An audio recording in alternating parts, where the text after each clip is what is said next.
જીવનનો એક મહત્વનો નિર્ણય લીધો છે અને આજે અહીંયા ઉપસ્થિત થયા છો. અમે નસીબદાર નહોતા. 50 વર્ષ પૂરા થયા પછી આ વિચાર આવ્યો. આફ્ટર 50 અને તમે બધા બિલો 50 છો. You are lucky. તો આજે આપણે શિક્ષણના જે બે ભાગ છે, કદાચ સર્વે કરીએ ને, તમારા યુવાનોમાં એકલા નહીં, વડીલોમાં પણ,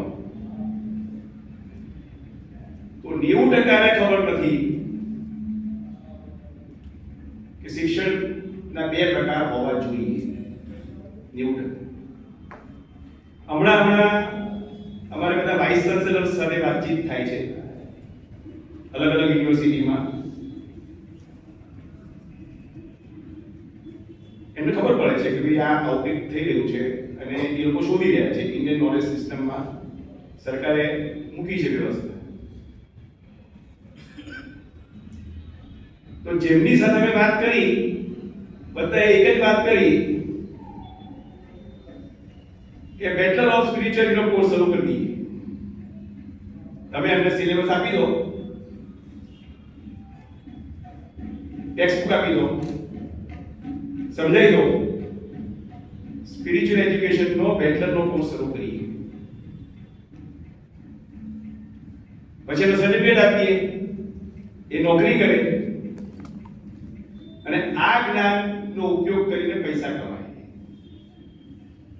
અમે એમને કહ્યું આ જ્ઞાન પૈસા કમાવાનું જ્ઞાન નથી. અને વિડંબના જુઓ કે હજી એક પણ વાઇસ ચાન્સેલરના મનમાં બેઠું નથી કે આ જ્ઞાન બધી ફેકલ્ટીમાં આપવું પડે. એન્જિનિયરિંગ હોય, મેડિકલ હોય, આર્ટ્સ, સાયન્સ, કોમર્સ, બધામાં આ જ્ઞાન આપવું પડે. આવું સમજનાર એક પણ વાઇસ ચાન્સેલર અમને મળ્યા નથી. This is truth. ખ્યાલ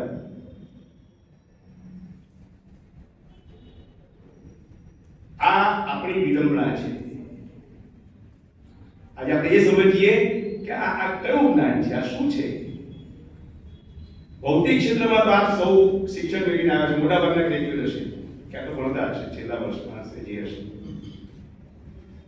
પણ આના સિવાય બીજું એક જ્ઞાન છે કે જેનું મહત્વ 50% છે. અત્યારે શાળામાં જે શિક્ષણ આપવામાં આવે છે એમાંથી ગણિત બાદ કરી દો. ચાલો વિચાર કરો, એક કલ્પના કરો કે ગણિત શબ્દ નહીં ભણાવવાનો. કોઈ વિચિત્ર શાસક આવે, અત્યારે શાસકો જોઈએ છે કેવા છે, એમાંનો કોઈ વિચિત્ર માણસ આવે કે આખા દુનિયામાં કોઈ જગ્યાએ ગણિત નહીં ભણાવવાનું, એની વેલ્યુ શું? આજે આપણે આ બીજા શિક્ષણની વાત કરીએ. સૌથી પહેલા શરૂ કરતા પહેલા આ વિશ્વ બનાવવાનો હેતુ શું છે? ઈકો પડે, થોડોક અવાજ ધીમો કરો.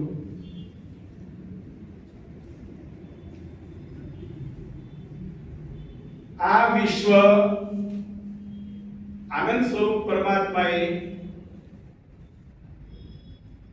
પોતે આવિર્ભૂત થઈને, એટલે કે આનંદ વળે, અને આપણે બધા સતત આનંદમાં રહીએ,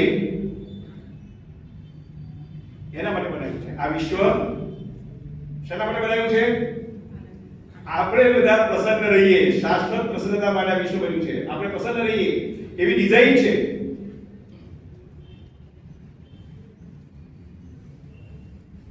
આ પ્રોજેક્ટર છે એ મારા પેનડ્રાઈવમાં જે સ્લાઇડ હોય એ તમને દેખાય એટલા માટે પ્રોજેક્ટરની ડિઝાઇન થઈ છે. અને એ પ્રોજેક્ટરમાં તમને સ્લાઇડ ના દેખાય તેનો કોઈ અર્થ ખરો? ખ્યાલ?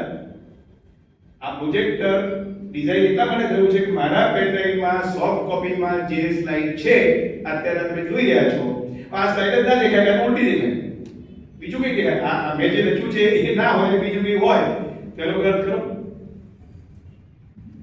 તો આ વિશ્વ આપણે સૌ પ્રસન્ન રહીએ એના માટે કર્યું છે. પ્રસન્ન નથી રહેતા એમાં આપણો પ્રશ્ન છે, પરમાત્માનો પ્રશ્ન નથી. બરાબર? હવે પરમાત્માએ કેટલી બધી વ્યવસ્થાઓ કરી છે. થોડી સમય છે નથી એટલે બહુ લાંબી વાત નહીં થાય, પણ આપણે આગળ ભણીશું. પહેલી વ્યવસ્થા દિવસ રાત. બોલો, રાત જ ના પડે તો પ્રસન્ન રહેવાય? આ કુદરતી રીતે. બીજી જન્મ અને મૃત્યુ. આપણે ઘરડા થઈ જઈએ, શરીર કામ ના કરે, ઘરના માણસો જ કે બાપા છૂટ સારું, મૃત્યુ જ ના હોય એ પણ આપણે કન્ફ્યુઝનમાં પડવાના છીએ. પ્રલય અને નવસર્જન, પૃથ્વી પણ ઘરડી થશે એક દિવસ, તો એ પણ એક ત્રીજી વ્યવસ્થા. અને ચોથી મહત્વની વ્યવસ્થા જે છે, અજ્ઞાનની રાત્રિ અને જ્ઞાનનો દિવસ. અત્યારે જે વાતાવરણ છે, અધ્યાત્મનું વ્યવસાયીકરણ અને સંપ્રદાયીકરણ, આજ 2500 વર્ષ પહેલા સ્થિતિ હતી બ્રાહ્મણોની, અને એના રિએક્શનમાં મહાવીર સ્વામી ને ગૌતમ બુદ્ધ આવે. પછી શંકરાચાર્ય આવે, પાછી વ્યવસ્થા પકડી, અને અત્યારે છીએ એ સ્થિતિ આવી. પણ આપણે નસીબદાર છીએ. અત્યારે દિવસ ઉગાડો છે, એનું બ્રાહ્મ મુહૂર્ત છે, સવારના 4 વાગે જે સ્થિતિ હોય એવી સ્થિતિ છે. અને આ વિશ્વ બદલાવાનું છે. પરમાત્માએ નક્કી કરી દીધું છે, એની વ્યવસ્થાઓ ગોઠવાઈ રહી છે. અને આ શિક્ષણ શાળાઓમાં મળતું થઈ જવાનું છે. અને નવું જનરેશન જે આવશે, તમારા બાળકો જે આવશે, એ શાળામાં શિક્ષણ મેળવશે અને એક આખું મોટું પરિવર્તન આવશે. તો શિક્ષણ શું છે એ સમજીએ. આપણે માણસ છીએ. પરમાત્માની વ્યવસ્થામાં બે પ્રકારની છે, એક મનુષ્ય યોની અને અન્ય યોની. આ સિંહ છે, અન્ય યોનીમાંથી આવે છે, જંગલનો રાજા કહેવાય. એટલે કપડા પહેરતા ના આવડે, એને ઘર બનાવતા ના આવડે, એને કોમ્યુનિકેશન ના આવડે.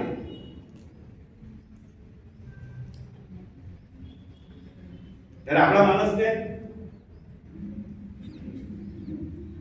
બધું જ કરી શકીએ આપણે. પરમાત્માએ આપણને વિવેક આપ્યો છે. એક જ યોની એવી છે, હજારો લાખો યોની છે, એમાં એક જ યોની એવી છે કે જેની પાસે વિવેક છે, કે આપણે છીએ, માણસ છીએ. સિંહને શિક્ષણ ના આપી શકાય. કૂતરા, બિલાડા, ગાય, ભેંસ, પશુ, પક્ષી, કોઈને શિક્ષણ ના આપી શકાય. માણસને આપી શકાય અને બદલી શકાય. શિક્ષણ આપીને નરમાંથી નારાયણ બનાવી શકાય. આવા કેટલાય દાખલા છે કે જે માણસો બદલાઈ ગયા. આપણે પણ બદલાઈ શકીએ છીએ, પ્રોવાઇડેડ આપણને શિક્ષણ આપવામાં આવે. અને શિક્ષણનો હેતુ શું છે? સા વિદ્યાયા વિમુક્તય, મુક્તિ અપાવે. પ્રસન્નતા મારી અંદર છે, આનંદ મારી અંદર આત્મા રૂપે છે. એ આનંદ સુધી પહોંચવા માટે હું બંધનમાં છું, એટલે આત્મા સુધી પહોંચી શકતો નથી. એ બંધન છોડાવે અને મારા અંદરના આત્મા સુધી, આનંદ સુધી પહોંચાડે. એ શિક્ષણ, એ વિદ્યા, એ શિક્ષણ.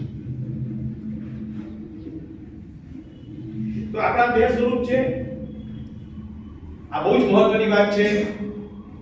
એક આપણું સ્વરૂપ દેહ છે અને બીજું આપણું સ્વરૂપ આત્મા છે. આત્મા શાશ્વત છે, પરમેનન્ટ છે, એમાં કોઈ પરિવર્તન શક્ય નથી. સોર્સ છે, દેહ પરિવર્તનશીલ છે, ટેમ્પરરી છે. મારો જન્મ થયો ત્યારે મેં આ દેહ લીધો અને મૃત્યુ સમયે આ દેહ અહીં મૂકીને જ જવાનો, પણ મારો આજીવન નોકર છે. આ સમયથી આ મારો દેહ મારો નોકર છે, હું દેહ નથી. આપણે દેહને પંપાડીએ છીએ અને નોકર કેમ કરીએ છીએ? જે સંસ્થા નોકરની સલાહ પર ચાલે, મને કોઈ શું થાય? જે સંસ્થા નોકરની સલાહ પર ચાલે એનું શું થાય? એ આપણી દશા છે. આપણા શરીરની, આપણા આખી વ્યવસ્થાની, આપણા વ્યવસ્થિત અને સમષ્ટિ શબ્દો જરા નવા આવશે, પણ તમે ધીમે ધીમે કન્વર્ઝન થઈ જશો. વ્યષ્ટિ એટલે હું પોતે, આપણે પોતે. સમષ્ટિ એટલે બાકી મારા સિવાયનું જે પણ વિશ્વ છે એ સમષ્ટિ. આ વ્યષ્ટિ અને સમષ્ટિ બંનેની ડિઝાઇન એવી રીતે કરવામાં આવી છે કે આપણે પસંદ રહીએ. નથી રહેતા એનું કારણ અજ્ઞાન છે. હવે આ જે દેહનું શિક્ષણ છે એ ભૌતિક શિક્ષણ. આ જે દેહ છે, મારું શરીર, શરીરને જોઈએ, અન્ન વસ્ત્ર રહેઠાણ જોઈએ, એના માટે શિક્ષણ આપવું પડે.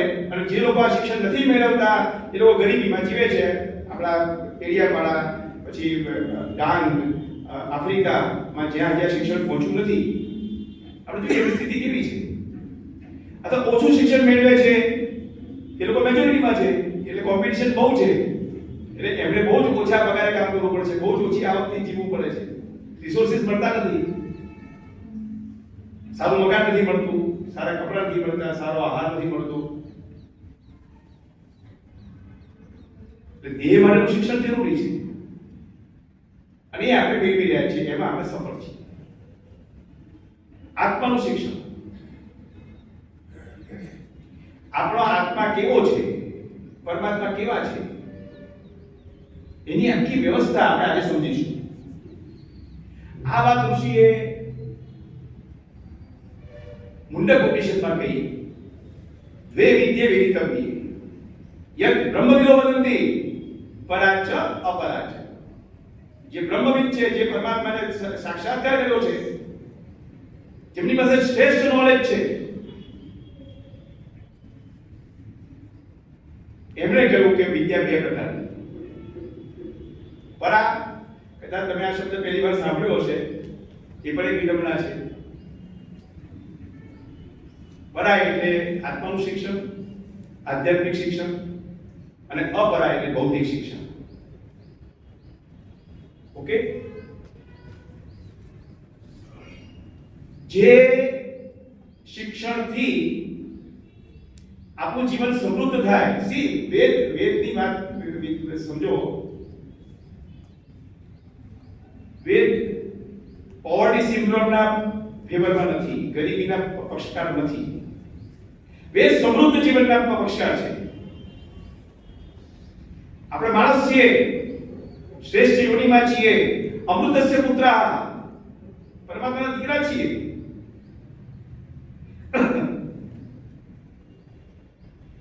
આપણે નિર્ધન જીવન જીવીએ એવું કેવી રીતે બને? એક ખોટી માન્યતા ફેલાઈ ગઈ છે સમાજમાં કે આધ્યાત્મિક માણસ એટલે કપડા બરાબર ના હોય, ગમે તેવો રહેતો હોય, એને સારું મકાન ના હોય, એ લગ્ન ના કરે. આવું ક્યાંય, અમારી ચેલેન્જ છે.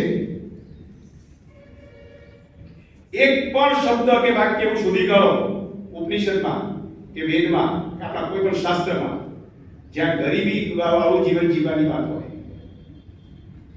એ વાત નથી. સમૃદ્ધ જીવન જીવવાનું છે, પણ સમૃદ્ધિ એટલે એ સમજીએ. હું શર્ટ 500 રૂપિયાનો પહેરું તો સમૃદ્ધ છું, પછી મારે 5000 નું શર્ટ પહેરવાની જરૂર નહીં. હું દાળ ભાત રોટલી શાક જમું, હું સમૃદ્ધ છું. હું એક મારો બેડરૂમ એક બીજા બેડરૂમ વાળા ઘરમાં રહું, 10 ફૂટ બાય 10 ફૂટનો, હું સમૃદ્ધ છું. સમૃદ્ધ જીવન એટલે સમજવાનું, સમૃદ્ધ જીવન એટલે કઈ 10,000 સ્ક્વેર ફૂટનું મકાન હોય એ સમૃદ્ધ એવું નહીં. આપણી બધી માન્યતાઓ ખોટી છે, બધી બદલાઈ જશે. હવે આ શિક્ષણનો ઇતિહાસ જોઈએ. આપણી ત્યાં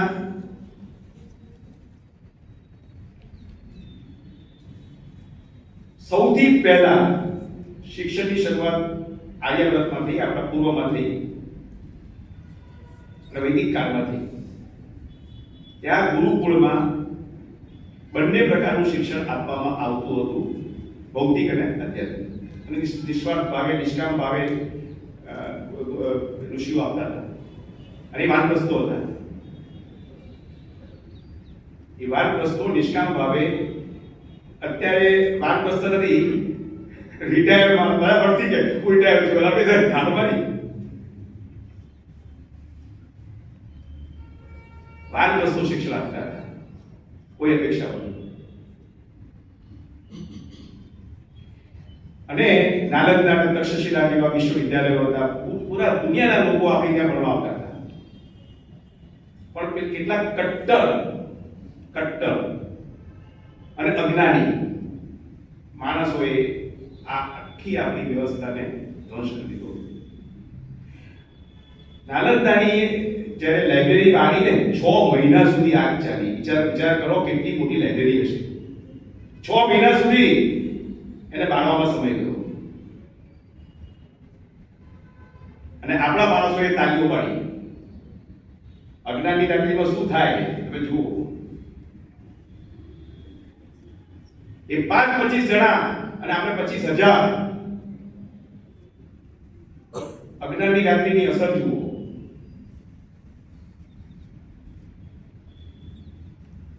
એ આપણે વ્યવસ્થા ચાલુ રાખી શક્યા નહીં. અને એક શૂન્યાવકાશ વ્યાપી ગયો થોડા સમય માટે. પછી શરૂઆત થઈ પશ્ચિમમાં. 11મી સદીમાં એમના શાસકો જે હતા પશ્ચિમના, એમને શાસન વ્યવસ્થા વિસ્તારવી હતી. કોમ્યુનિકેશન જોઈએ, કોમ્યુનિકેશન નહોતા, કઈ આવડતું નહોતું. ડ્રાફ્ટિંગ કરતા, બેચલર ઓફ આર્ટ્સ, પહેલી બ્રાન્ચ જે શરૂ થઈ bachelor of arts for communication. એક જણ પત્ર લખે, એના વિચારો બીજો વાંચે અને સમજે અને એ પ્રમાણે એક્શન લે.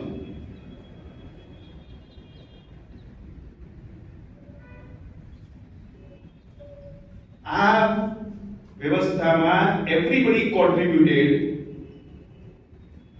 આપણે શરૂઆત તો 11મી સદીમાં કરી, 600 વર્ષ એમને એ વ્યવસ્થા ગોઠવતા લાગ્યા. કેમ કે બધું જોઈએ ને, સિલેબસ જોઈએ, ટેક્સ્ટ બુક જોઈએ, ટીચર્સ જોઈએ, એની ટ્રેનિંગ જોઈએ, ટાઈમ આઉટ પ્રોગ્રામ જોઈએ, વિદ્યાર્થીઓ જોઈએ. આ બધું માળખું ગોઠવતા 600 વર્ષ ગયા. This is record. આ નેટ પર જજો, બધું મળશે તમને. This is history.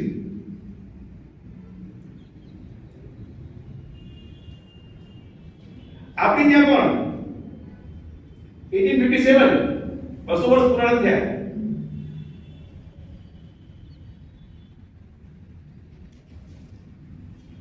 અને આ લોકોની જે પદ્ધતિ છે, કેવી રીતે આખી વ્યવસ્થા ગોઠવી, આખું વિશ્વ લાગી ગયું. ભૌતિક શિક્ષણ એકલું એનું નેટવર્ક બનાવવા માટે આખું વિશ્વ લાગી ગયું અને સફળ થયા. એ જે વાત છે એમાં એની કાર્યશૈલી શું હતી? ફક્ત શિક્ષણ.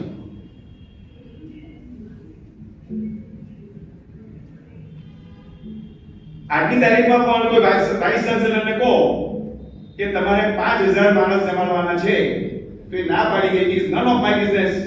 હું તમને 5 ડોક્ટર તૈયાર કરી આપું, 50 એન્જિનિયર તૈયાર કરી આપું, 500 એકાઉન્ટન્ટ તૈયાર કરી આપું, એ મારો વિષય છે, મારી કોર કોમ્પિટન્સ છે. જમાડવાનું મારું કામ નથી.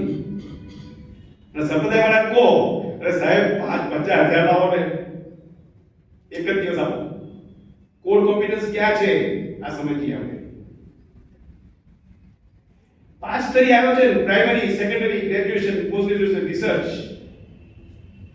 હવે તમે કાલથી શોધજો કે કે આવું શિસ્તબદ્ધ કોઈ જગ્યાએ વ્યવસ્થા છે? અને મને તો મને કહેજો, હું શોધી રહ્યો છું. વૈશ્વિક સ્તરે સ્વીકૃત અભ્યાસક્રમ. અહીંયા માણસ ગ્રેજ્યુએટ થાય, અમેરિકામાં એને પોસ્ટ ગ્રેજ્યુએશનમાં એડમિશન મળે, અમેરિકા, યુરોપ. કેમ? કારણ છે કે ગણિત બધું સરખું, 5 ગુણ્યા 5 25 જ થાય. કોઈ દેશમાં 55 ભણાવતા નથી અને ભણાઈ શકે પણ નહીં.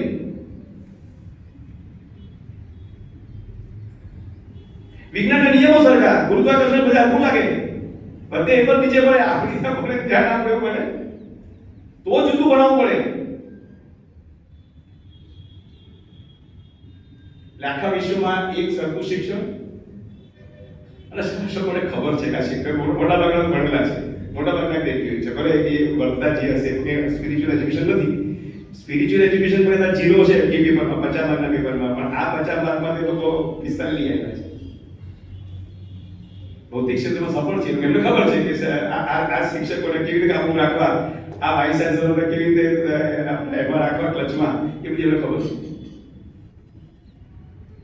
અને પાછા વાઇસ ચાન્સલરનો ભાવ બોલાય 5 કરોડ 10 કરોડ, તો વાઇસ ચાન્સલર બને. અત્યારે એ સ્થિતિ છે.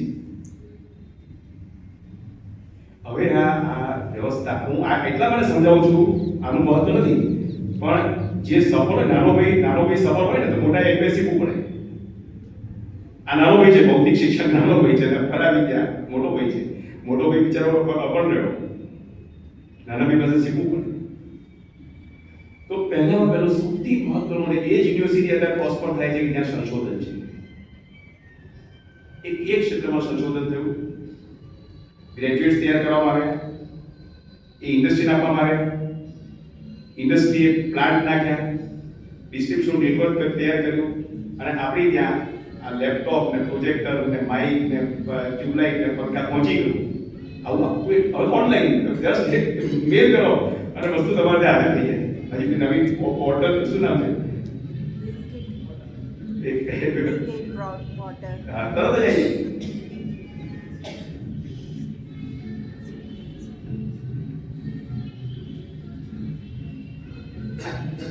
ભૌતિક ક્ષેત્રના સિદ્ધાંતો છે, હું બધા તો વાત નહીં કરું, પણ એક સિદ્ધાંત છે થર્મોડાયનેમિક્સ.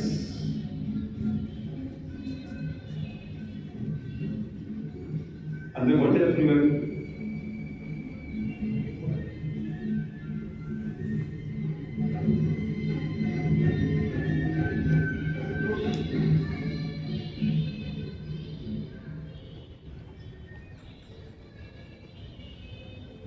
આ સિદ્ધાંત સમજાયો નહોતો ત્યાં સુધી એર કન્ડિશન નહોતા, ફ્રીજ પણ નહોતા.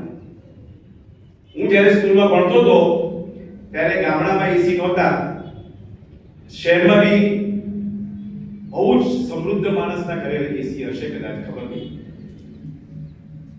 પણ ટીવી તો મેં બિઝનેસ શરૂ કર્યો ને, આપણે કામ બોલાતા ત્યારે પહેલી વાર ટીવી આવ્યું. અને બધાના ઘરે તો હોય નહીં, એટલે જેના ઘરે ટીવી હોય એના ઘરે બધા ભેગા થાય, અમે બી જતા હતા.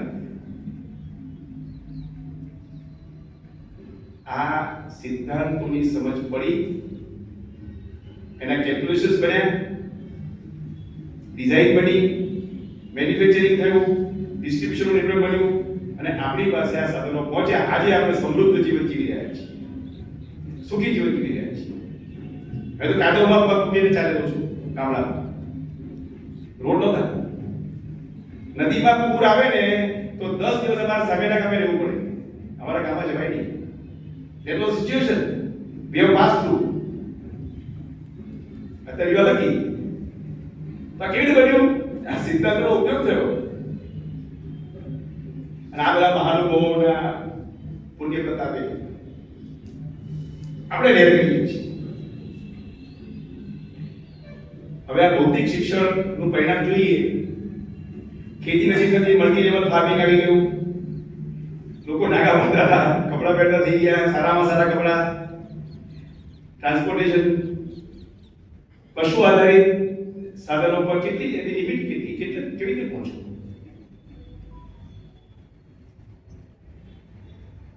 બ્રિજીસ આકાશમાં પહોંચી ગયા, અને સૌથી વધારે જો કામ થયું હતું હેલ્થ. આપણે જ્યારે આઝાદ થયા ત્યારે 40 ની લોન્જિવિટી હતી, લોકો 40 વર્ષે એવરેજ મરી જતા હતા. વ્યવસ્થા નહોતી. અત્યારે 70 પર ક્રોસ કરી ગયા આપણે, 70 પ્લસ.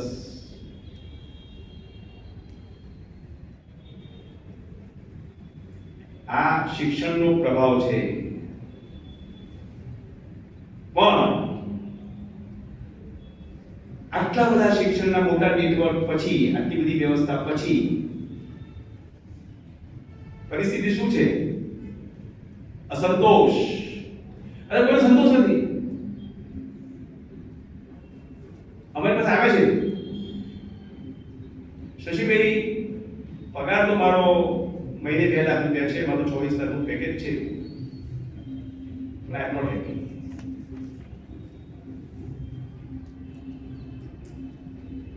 ભોગવા સરસ 2 રૂમનું મકાન એ પોતે છે, અને બીજું એક એક્સ્ટ્રા બેડ ગેસ્ટ માટે છે, સારા લોકેશનમાં છે, કે સ્વિમિંગ પૂલ નથી, આ નથી, તે નથી, અને મારે તો બાયડીનું છે.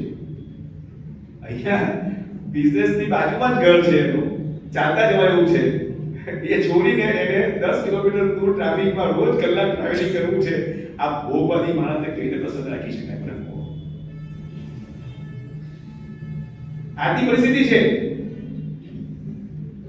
ડિપ્રેશન. આ બધા જ સેલિબ્રિટીઝ છે, અને આપણો દેશ તો સેલિબ્રિટી બનાવવાનું કારખાનું છે. એક કોર્પોરેટર ફલાણા કોર્પોરેટર મારા સગા છે, મારા ઓળખીતા છે.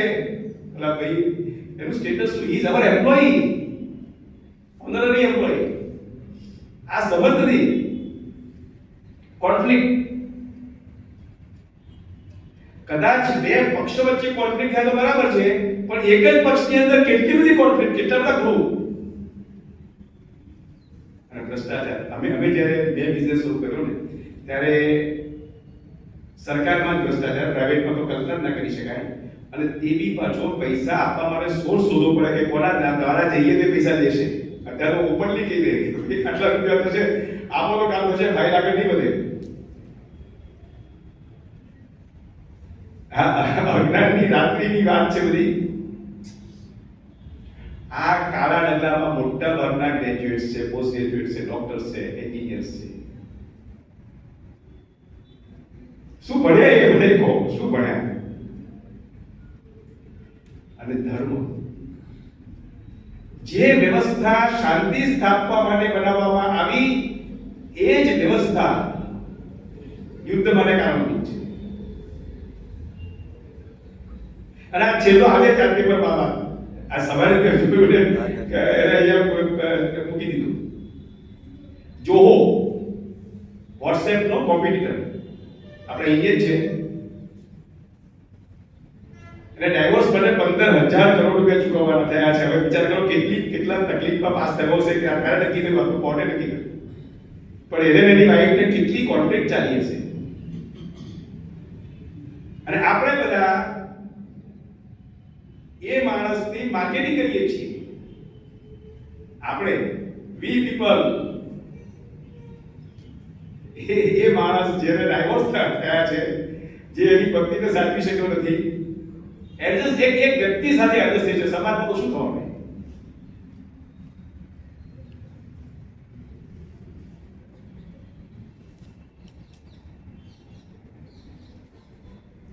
બરાબર. હવે આ સ્ટેટમેન્ટ સાથે સહમત કોણ નથી? ના હોય આની ઊંચી કરે.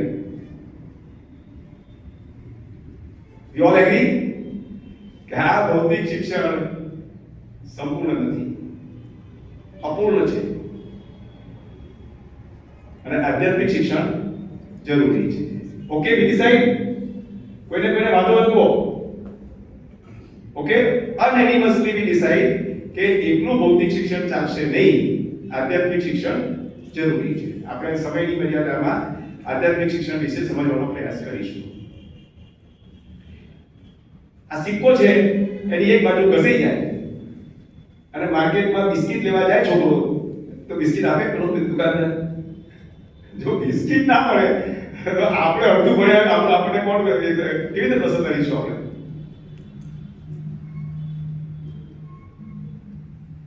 હવે મુખ્ય વિષય પર આવી તો આ આધ્યાત્મિક શિક્ષણનો ઉદ્દેશ શું છે? પ્રસન્નતા, સંવાદિતા, વિશાળતા, વિશ્વ શાંતિ. We want harmonious life, zero conflict.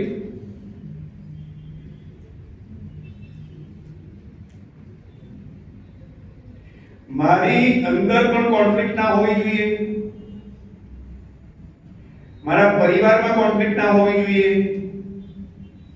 મારા વ્યવસાયમાં કોન્ફ્લિક્ટ ના હોવી જોઈએ, મારા સમાજમાં ના હોવી જોઈએ, મારા દેશમાં ના હોવી જોઈએ, બે દેશ વચ્ચે ના હોવી જોઈએ, વિશ્વમાં શાંતિ સ્થપાવી જોઈએ.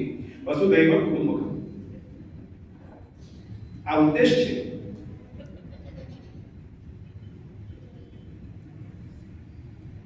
ભૌતિક શિક્ષણનો ઉદ્દેશ શરીર માટે જરૂરી સંસાધનોનું ઉત્પાદન કરવું, ડિસ્ટ્રીબ્યુશન કરવું અને દરેક વ્યક્તિને પહોંચાડવું. આ ભૌતિક શિક્ષણનો ઉદ્દેશ છે. એમાં આપણે સફળ છીએ, 100% સફળ છીએ, 100%.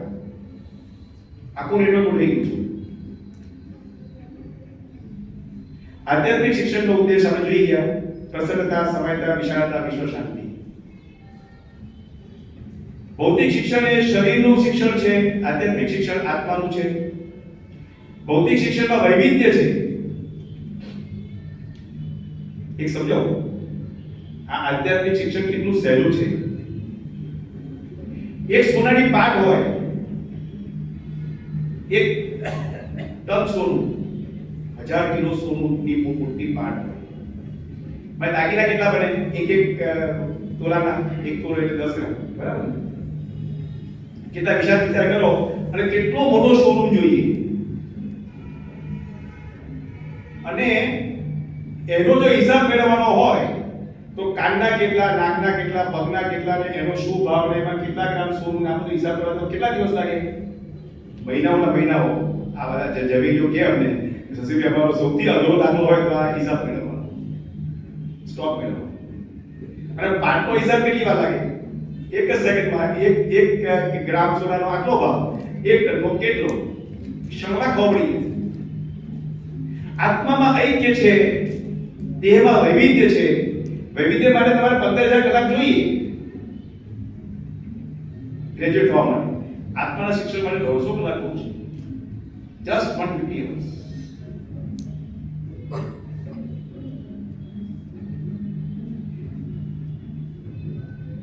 બીજું, દેહનું શિક્ષણ પરિવર્તનશીલ છે. ગઈકાલે અમે જે ભણ્યા એ તમે નથી ભણતા. અમને ભણાવ્યું જુદું હતું એન્જિનિયરિંગમાં, અત્યારે બધું બદલાઈ ગયું. હવે અમારા વખતે સ્લાઇડ રૂલ હતા, હવે સ્લાઇડ રૂલ જોયું બી નહીં હોય. ફૂટપટ્ટી જેવું આવે, આમ ખસેડવાનું અને ફેરવવાનું. વર્નિયર કેલિપર જોયું હશે, ખબર હશે થોડી ઘણી. બધું બદલાઈ ગયું. આ આત્માનું શિક્ષણ 6000 વર્ષ પહેલા લખેલી વાતો આજે એવી ને એવી રેલેવન્ટ છે, કશો કોઈ ચેન્જ નથી કરી શકતું. ગીતાજી લખાયા પછી એક પણ શાસ્ત્ર નવું કોઈ એડિટ નથી ઉમેરી શકતું નથી. એની પર ભાષ્યો લખાયા, જેને જે લોકો લખે પરમેનન્ટ છે. આત્માનું ભૌતિક શિક્ષણ એકાંગી છે. તો તમે કાં તો આર્ટ્સમાં જાઓ, સાયન્સમાં જાઓ, કોમર્સમાં જાઓ. હું એન્જિનિયર થયો, ડોક્ટર ના બની શકું, હું એકાઉન્ટન્ટ ના બની શકું, હું એક જ બની શકું એન્જિનિયર. પછી મારે એકાઉન્ટન્ટની બધાની સલાહ લેવી પડે. આત્માનું શિક્ષણ બધાને એક સ્વરૂપ, એમાં કોઈ ભાગ નથી. દેહનું પરિવર્તનશીલ છે, આત્માનું શિક્ષણ શાશ્વત છે. હવે વાત આવી છે મુખ્ય. જેમ ભૌતિક શિક્ષણમાં વિષયો છે ને એ ભણાવવામાં આવે છે, આવું અધ્યાત્મમાં ખરું? તો જે ભૌતિક શિક્ષણમાં ભાષા, ગણિત, વિજ્ઞાન, પર્યાવરણ છે, એમ આધ્યાત્મિક શિક્ષણમાં પરમાત્માનું સ્વરૂપ, જીવનું સ્વરૂપ, આધ્યાત્મના સિદ્ધાંતો અને રિચ્યુઅલ્સ. તો આ જો વ્યવસ્થિત ભણવામાં આવે તો પરિવર્તન થાય. હવે પ્રિન્સિપલ્સ ઓફ સ્પિરિચ્યુઅલિટી, જેવી રીતે ગુરુત્વાકર્ષણ છે, થર્મોડાયનામિક્સ છે, હાઇડ્રોલિક્સ છે, ભૌતિક ક્ષેત્રમાં સિદ્ધાંતોનો ઉપયોગ કરીને આપણે સમૃદ્ધ થયા, સુખી થયા, સુખના સાધનો વિકસાવ્યા. આવા જ અહીંયા પ્રસન્ન રહેવા માટેના સિદ્ધાંતો છે. સુખનો સિદ્ધાંત, આનંદનો સિદ્ધાંત. આપણે બધાને ખબર છે કે આપણો બાળક જ્યારે સ્કૂલમાંથી એને ટૂરમાં લઈ જાય અને એ ત્યાંથી ફોટો મોકલે કે બહુ મજા કરી, એના મા બાપ તો ગયા નથી. મને કહો, વધારે બાળકને મળે કે એના મા બાપને મળે? બોલો સાચું. તો એ કોઈ રિસોર્સિસ વગર તમને મળ્યો આનંદ? એ જે અનુભૂતિ જે બાળકને થઈ એના કરતા વિશેષ અનુભૂતિ એની માને થઈ. સાધન તો હતું નહીં. એક ગરીબ બેન હોય, બે બાળકો હોય, રોજ રોજ મજૂરી કરીને લાવતી હોય. સાંજનો ટાઈમ છે, બે બાળકોના બબ્બે કરીને 4 રોટલા અને એનો એક 5 રોટલા, જગ્યાએ 6 રોટલા બનાવ્યા છે. લોટ પૂરો થઈ. બે બાળક રમીને આવે છે, થાકીને ભૂખ્યા થઈને, અને ઘણા રોટલા ખાઈ જાય છે. 6 રોટલા પૂરા. હવે લોટ છે ની દુકાનો બંધ થઈ ગઈ. ગામડાની વાત છે. મને કહો, એમાં પસંદ હશે કે દુઃખી હશે? માં છે. આનંદ ક્યાં છે? એ માને અનુભૂતિ ક્યાંથી મળી? બાળકને તો ખાધા પછી મળી, પણ માને ક્યાંથી મળી? આ શાસ્ત્ર આખું તૈત્તરીય ઉપનિષદમાં ભણીશું કે કેવી રીતે ત્યાં જવાય. આવિર્ભાવ પણ રોજ જોઈએ છીએ. આપણા ઘરમાં એક બીજ પડે છે, એમાંથી ફળવો ફૂટે છે અને છોડ થાય છે, પછી વૃક્ષ થાય છે, પાછું ફળ આવે છે, પાછું ફળમાંથી નીચે પડે છે. આ રોજ જોઈએ છીએ. આવી જ રીતે પરમાત્મા બીજ સ્વરૂપ છે, આખું વિશ્વ એનામાં હતું અને એ આવિર્ભૂત થઈને પંચમહાભૂત અને જીવ રૂપે પરિણમ્યા. આ સાહેબ ખબર પડી જાય ને તો કોઈના પ્રત્યે દ્વેષ કેવી થાય? હું સામે વાળો જો આ તો પરમાત્મા જ છે, મારા જેવો જ આત્મા છે એની અંદર. સી ઓર્થોપેડિક સર્જન હોય ને, ડોક્ટર, એને બધા હાડકા દેખાય. આપણને મળે છે, આપણને કોઈ છોકરી જો બ્યુટીફુલ છોકરી જેવું દેખાય કે કોઈ હેન્ડસમ છોકરો દેખાય, એને એવું ના દેખાય, એને તો હાડકું દેખાય કે હાડકા ડોક્ટર છે. એવી રીતે આ જ્યારે સિદ્ધાંત સમજાઈ જાય ત્યારે આપણને બધે પરમાત્મા દેખાય. એનું શરીર ના દેખાય આપણને. અત્યારે આપણું શરીર દેખાય છે, એની હાઈટ કેવી છે, બોડી કેવું છે, આ કેવું છે, એ કેવું છે, તે કેવું છે, બધું દેખાય. કપડા કેવા દેખાય. આ એક વાર જ્ઞાન મળી જાય એનું આખું વિઝન બદલી જાય. સાયક્લિસિટી આ તો બહુ જબરદસ્ત સિદ્ધાંત છે. આપણે ઘઉં નો દાણો છે એની બાકી કરીને જેમ કોઈ ઘઉંનો છોડ જોયો હોય તો એનો જે બીજો ભાગ છે એ ગાય ભેંસ ખાય, ઘાસ, એને ઘાસ કહે. ઘઉંને એક જ છોડની એક દાણાની વાત કરું છું, ઘઉંના દાણા. એનો છોડ થાય, એનો દાણો એક દાણો રોપી એટલે 100 દાણા થાય. એ આપણા માટેનો ખોરાક. ઘાસ છે એ પશુ પ્રાણીનો ખોરાક. એ અન્ન આપણે જમીએ અને વિષ્ટા આપણે માનો બહુ એટલું જમીએ છીએ તો જે વિષ્ટા બહાર નીકળે ઘઉં છે, એ વિષ્ટા અળસિયાનો ખોરાક. અને અળસિયા જે વિષ્ટા બહાર પડે એ વૃક્ષનો ખોરાક, એ ઘઉંના છોડનો ખોરાક. અને એમાંથી ઘઉં પડે. મને કહો, કોઈ ઘઉં નવા લાવવાના છે કે બહારથી? આ વિશ્વમાં એટલા બધા રિસોર્સિસ છે કે એક માણસ પ્રસન્ન રહી શકે એટલા સાધનો આપણે વિકસાવી શકીશું. કોઈ દિવસ તકલીફ પડવાની ચિંતા ના કરશો. કર્મનો સિદ્ધાંત તો બહુ જબરદસ્ત છે. સમય નથી પણ આપણે આ વિષય આખો ભણવાના છીએ. એમાં 5 મુખ્ય વાત કહી દઉં ફટાફટ. કર્મનો પહેલો સિદ્ધાંત, નહીં કશ્ચિત ક્ષણમપી જાતુ તિષ્ઠતે કર્મકૃત. એક ક્ષણ માટે આપણે કર્મ કર્યામાં રહી શકતા નથી. એક ક્ષણ માટે. આ આ પહેલો સિદ્ધાંત કર્મ કરવાનું છે. યજ્ઞાત કર્મણોન્યત્ર લોકોયમ કર્મ બંધનમ. યજ્ઞ સિવાયનું કર્મ એટલે નિષ્કામ કર્મ સિવાયનું કોઈ પણ કર્મ સકામ નિકામ બંધનમાં નાખશે. દરેક કર્મનું ફળ નિશ્ચિત છે અને આ ફળ પરમાત્મા સાચવે છે. એમની પાસે ફૂલ પ્રૂફ સિસ્ટમ છે. આ તેના કોમ્પ્યુટર કરતા જબરદસ્ત મોટું કોમ્પ્યુટર છે એમનું.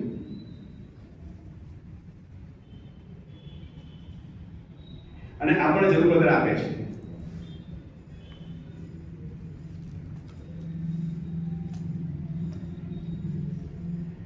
કર્મણી વાધિકાર હસ્તે મા ફળેશુ કદાચ. તું કર્મ કર, ફળની ચિંતા છોડી દે.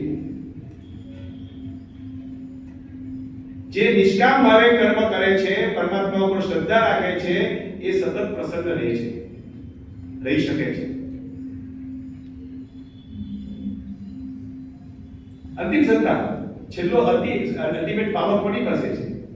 પરમાત્મા પાસે. એ પણ સમજીશું આપણે. શરણાગતિ. સાહેબ જો સ્ટ્રેસ ફ્રી રહેવું હોય ને તો આખો દિવસ કામ કર્યા પછી પરમાત્માને સોંપી દેવાનું, પ્રભુ મેં મારી ભૂમિકા પૂરી કરી, હવે તમારો ભાગ. આપણી પરમાત્માની 50% પાર્ટનરશિપ છે. એ મૂડીના ભાગીદાર છે, આપણે માર્કેટના ભાગીદાર છીએ. કામ કર્યા પછી છોડી દેવાનું, ભાઈ પ્રભુ મેં મારું કામ કરી દીધું, હવે જે પ્રશ્ન છે મૂડીનો છે, તમે હાજર છો. અપરિમિત. આ જેમ ભૌતિક ક્ષેત્રમાં એક સિદ્ધાંત ન ચાલે, બધા વાપરવા પડે. પણ આ બિલ્ડિંગ બન્યું તો આમાં civil engineering, mechanical engineering, electrical engineering, computer બધું જ આવ્યું. અને બધા સિદ્ધાંતનો સમય ઉપયોગ કરીને આપણે સમૃદ્ધ બન્યા, સુખી બન્યા. એવી જ રીતે આ બધા સિદ્ધાંતોનો સમય ઉપયોગ કરી ચાર જે મુખ્ય સાધનો છે, જ્ઞાન, કર્મ, યોગ અને ભક્તિ, એના સમય ઉપયોગ કરીને આપણે પ્રસન્ન જીવન જીવી શકીએ. This is science. આમાં ડૂઝ એન્ડ ડોન્ટ્સ નથી.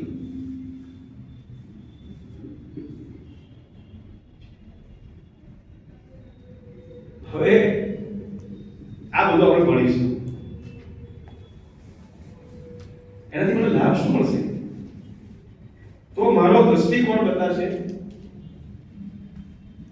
ભૌતિક શિક્ષણમાં સમૃદ્ધિ, સત્તા અને પ્રતિષ્ઠા છે. આધ્યાત્મિક શિક્ષણમાં આનંદ, શાંતિ અને સલામતી છે. આનો માપદંડ છે કે મારી પાસે કેટલા રૂપિયા છે, કેટલું મકાન છે, ફાર્મ હાઉસ છે, ગાડી હું કઈ વાપરું છું. આના પરથી નક્કી થાય કે આ માણસ સમૃદ્ધ છે. મને 4 જગ્યાએ લેક્ચરમાં બોલાવે, આ માણસ પ્રતિષ્ઠિત છે.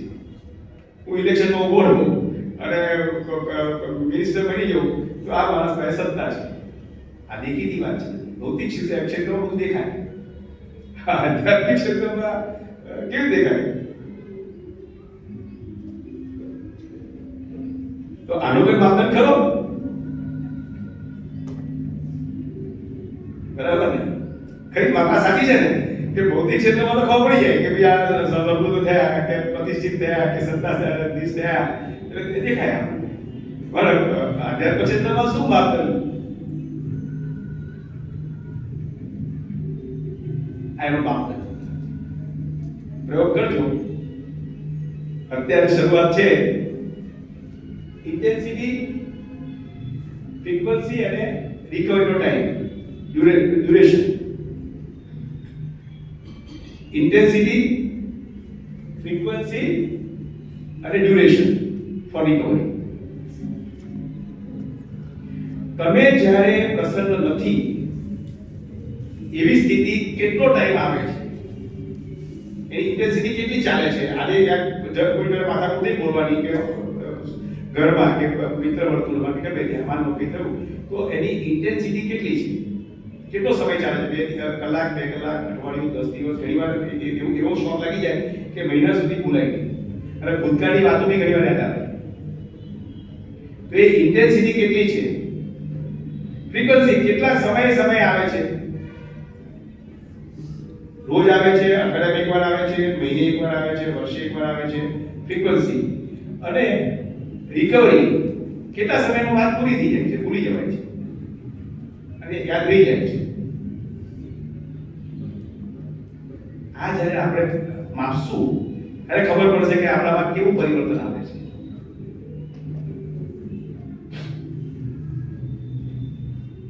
સૌથી મોટું જે ઉદાહરણ છે જરાય મગજ એકદમ શાંત થઈ જશે.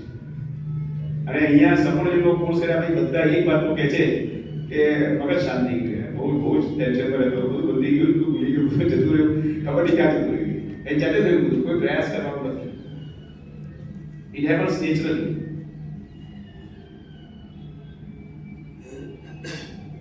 પહેલા છે ને વેદીઓ શબ્દ હતો, વેદીઓ. અમારા કરતો બહુ ચાલતો, આ વેદીઓ છે. ખાલી પુસ્તકીય જ્ઞાન અને હજી બી આપણા સમાજમાં ચાલે છે. વેદનું પઠન થાય, અઠવાડિયું થાય, 10 દાડા થાય, મહિનો થાય, પઠન કરી જતો રહે, પછી માણસ એનો અર્થ કશું સમજે નહીં. બાળકોને બી 15મો અધ્યાય કોખાઈ નાખ્યો, 10મો અધ્યાય કોખાઈ નાખ્યો, બીજો અધ્યાય કોખાઈ નાખ્યો, બાળકને ખબર નથી કે અધ્યાયમાં શું લખ્યું છે. આ એવું ગોખણિયું જ્ઞાન નથી. આ વ્યવહારમાં ઉપયોગમાં મૂકી શકાય, અમલ કરી શકાય, એના ફળને ચેક કરી શકાય એવું વૈજ્ઞાનિક જ્ઞાન છે. હવે જુઓ, સમયની વાત જુઓ. હું જે બ્રાહ્મ મુહૂર્તની વાત કરું છું ને એની વાત. 150 વર્ષ પહેલા વિવેકાનંદ થયા. એમણે આપણા વેદમાં શું લખ્યું છે, ઉપનિષદોમાં શું છે એ વાત પશ્ચિમમાં કરી, બધા ખુશ થઈ ગયા. અને જ્યારે ભારત દેશમાં આવ્યા ત્યારે એમનું ચારેયનું સન્માન થવા પડે, આખા દેશમાં ફર્યા. એમનું ધ્યાન સન્માન તરફ નહોતું, એ જોતા હતા ગરીબી. અને છેલ્લા દિવસે લખ્યું કે જો મને આવી ખબર હોત કે મારા દેશમાં આટલી ગરીબી છે તો અધ્યાત્મની વાત જ ના કરતે, ભૂખ્યા પેટે ભજન ના થાય. પહેલું સ્ટેપ ભૌતિક સમૃદ્ધિ, ભૌતિક સ્થિરતા. અવિદ્યાયામ મૃત્યુમ તીર્થવા વિદ્યાયામ અમૃતમ અશ્નુતે. વિવેકાનંદ કહે છે કે જો એ તો જીવ્યા નહીં, પણ હું અધ્યાત્મની વાત જ ના કરતો. અને આજે આપણે એવી સ્થિતિમાં છીએ કે આઈન્સ્ટાઈન 150 વર્ષ પછી એવું લખે છે કે હવે જો ભૌતિક ક્ષેત્રમાં આગળ વધીશું તો રાક્ષસો પેદા થશે. વિશ્વને બચાવવું હોય તો ભૌતિક શિક્ષણને અટકાવી દો અને આધ્યાત્મિક શિક્ષણને 50 માર્કના પેપરને મહત્વ આપો. સમયની વાત છે. આપણે નસીબદાર છીએ કે બ્રાહ્મ મુહૂર્તમાં આપણે જાગી ગયા છીએ, લોકો હજી ઊંઘે છે.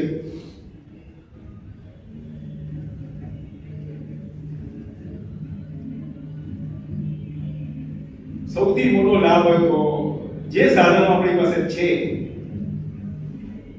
રાગ દ્વેષ અહંતા મમતા બધું છોડીને જે સાધનો છે એમાં આપણે સતત પસંદ રહીએ. અને આ શિક્ષણનો પ્રભાવ જુઓ. આ બંને એન્જિનિયર, આ કરોડપતિ ત્યાં જન્મ્યો અને આ ગરીબીમાં.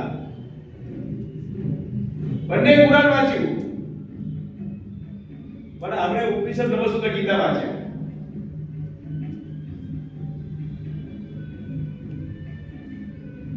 અબ્દુલ કલામે ઉપનિષદ બ્રહ્મસૂત્ર ગીતાનો અભ્યાસ પૂરો કર્યો અને અટલ બિહારી વાજપેયીને એટલા પ્રભાવિત કર્યા. અટલ બિહારી લખ્યું છે કે એમના જેટલું જ્ઞાન મારી પાસે નથી, મારા ધર્મનું. અને એમને અમલ કર્યો. તો આજે આપણે યાદ કરવા પડે છે. We are compelled.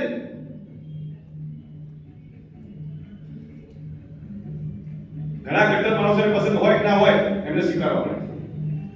આ શાસ્ત્રના જ્ઞાનનો અને અમલનો પ્રભાવ છે.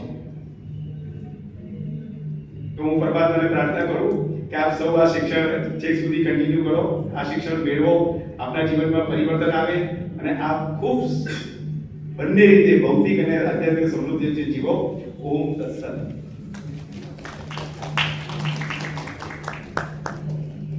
હવે પ્રશ્નો હોય લોકો.